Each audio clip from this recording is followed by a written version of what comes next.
استغفار اللہ تعالیٰ کی رضا حاصل کرنے کا ذریعہ ہے، گناہوں کی معافی کا سبب بنتا ہے، دل کو سکون اور اطمینان دیتا ہے، رزق میں برکت پیدا کرتا ہے، پریشانیوں اور مشکلات کو دور کرنے میں مدد دیتا ہے، اللہ کی رحمت نازل ہوتی ہے، دعا کی قبولیت کے اسباب میں سے ہے،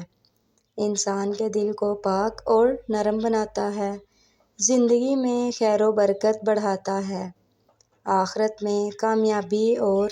نجات کا ذریعہ بنتا ہے۔ استغفار، استغفر اللہ ربی من کل ذنب واتوب الیہ۔ ترجمہ: میں اللہ سے اپنے تمام گناہوں کی معافی مانگتا ہوں اور اسی کی طرف توبہ کرتا ہوں۔